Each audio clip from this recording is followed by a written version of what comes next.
다들 안녕하세요. 프로토 91회차 토신 정보방 환급 인증합니다. 당첨금은 세후 금액인 거 알고 계시죠? 다들 아시겠지만 한 경기 취소되어 당첨금이 반토막 났지만 그래도 당첨 모두 축하드리며 오늘 경기도 분석 시작해보겠습니다. 금일 첫 번째 경기 첼시 대 FC 노아 분석 시작해보겠습니다. 첼시는 2승을 기록한 9개 팀 중 가장 골득실에서 앞서 있기에 컨퍼런스 리그 1위를 달리고 있으며 두 경기 연속 4득점에 성공했는데 리그에서 주력 로테이션으로 나서는 니콜라스 잭슨과 카이세도, 레비 코를 등에게 휴식을 주며 낸 성적이고 우크라이나 팀의 대표 윙어인 무드리크를 비롯해 은쿤쿠와 펠릭스 등이 컨퍼런스 리그에서 팀을 이끄는데 화력이 대단하다.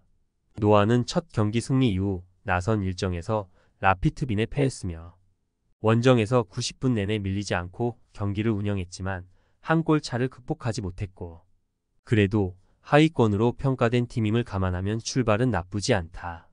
무라디안과 토라린손 등 베테랑 수비수들이 상대의 침투를 잘 저지하고 있다. 첼시의 승리를 본다. 이 경기에는 타이릭 조지와 구유, 축구 에메카 등 팀의 벤치 자원들이 은쿤쿠와 함께 나설 것인데 그렇다 하더라도 상대 수비를 몰아칠 수 있고 홈의 이점은 차치하더라도 전력에 확실한 우위가 있을 첼시가 상대를 압도할 것이다. 금일 두 번째 경기 코펜하겐 대 바샥세이르 분석 시작해보겠습니다.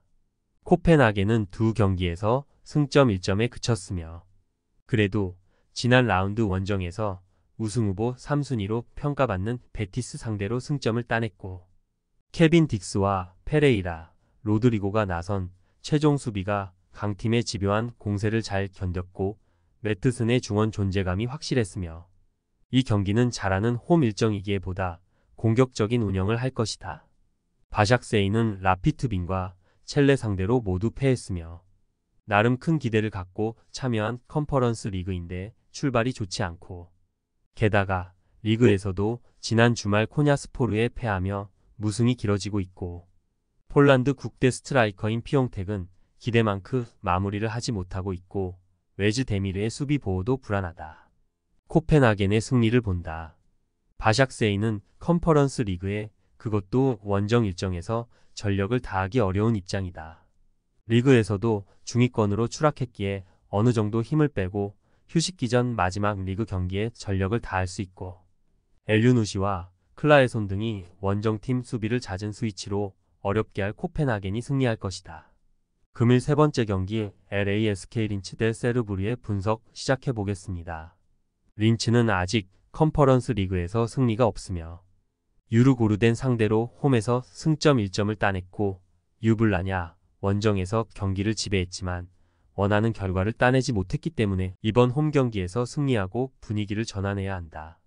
중원에 나설 베리샤와 보가르드 등이 수비 보호보다 공격 가담을 우선으로 할 것이고 엔트루프가 공격적으로 골을 노릴 것이다.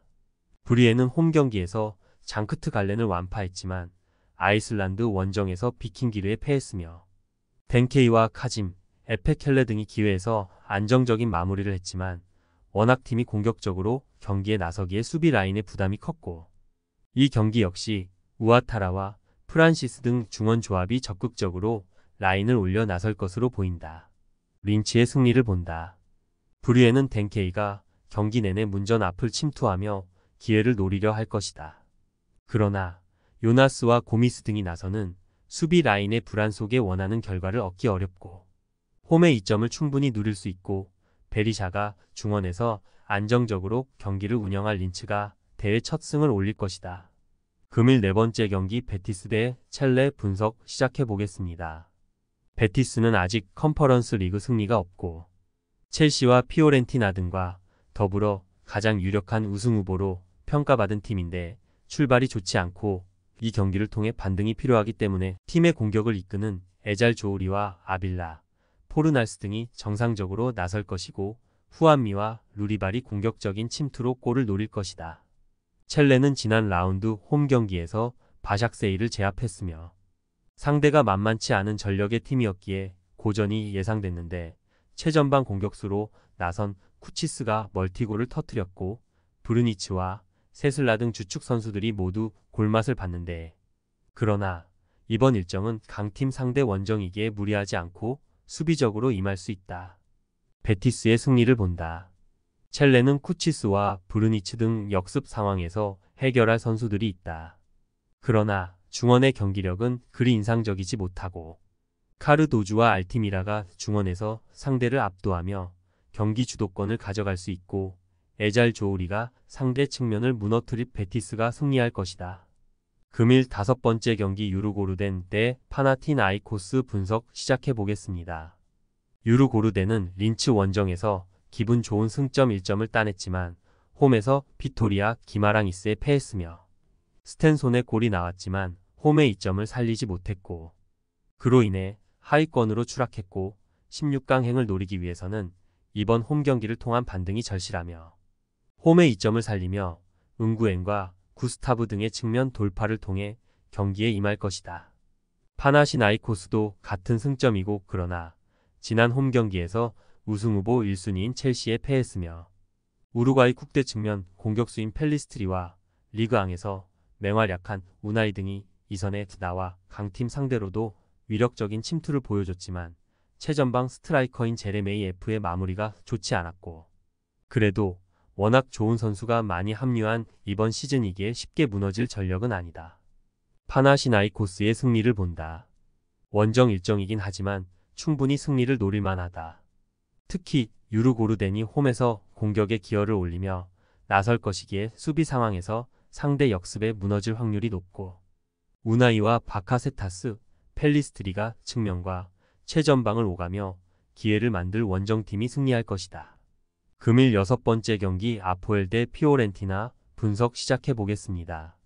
아포엘은 컨퍼런스 리그 초반 대진운이 좋았으며 샴록과 보라츠 등 유럽 대항전 경험이 적고 전력이 떨어지는 팀을 상대하는 일정을 받았기에 피오렌티나를 만나기 전 2승을 챙기려 했고, 그러나 이 경기에서 한 골에 그치며 승점 1점으로 하위권에 머물러 있고, 기대했던 베테랑 스트라이커 엘 아라비가 침묵했고 마르키뇨스도 리그에서의 모습이 나오지 않았다. 피오렌티나는 2시즌 연속 결승에 올랐던 팀답게 이번 대회 출발도 좋고 2경기 연속 상대의 2골차 승리를 거두며 첼시와 함께 대회 선두권을 달리고 있으며, 첼시와 베티스를 제외하면 크게 위협이 될 만한 팀이 없는 이번 시즌인데 우승을 향한 발걸음을 내딛고 있고, 쿠아메와 소틸, 리차드슨 등 리그에서 로테이션으로 출전하는 선수들이 적극적인 플레이로 팀의 연승을 이끌었다. 피오렌티나의 승리를 본다. 아포엘은 키프러스 리그에서 3위를 달리며 선전 중이지만 유럽 대항전에서는 리그 경기력이 나오지 않고 있다. 특히 엘 아라비가 부진하기에 비라기와 모레노 등이 나설 원정팀 수비를 넘기 어렵고, 아들리와 보부의 중원 장악 속에 기회를 잡을 것이고, 이코네와 소틸이 해결할 피오렌티나가 승리할 것이다. 토신 최종 조합은 영상 아래 고정 댓글로 말 걸어주시면 토신 정보방에서 무료로 공유해드립니다. 제발 손해보면서 토토하지 말고 다같이 웃으면서 즐겁게 베팅합시다. 함께 하실 분들은 부담 갖지 마시고 편하게 말 걸어주세요.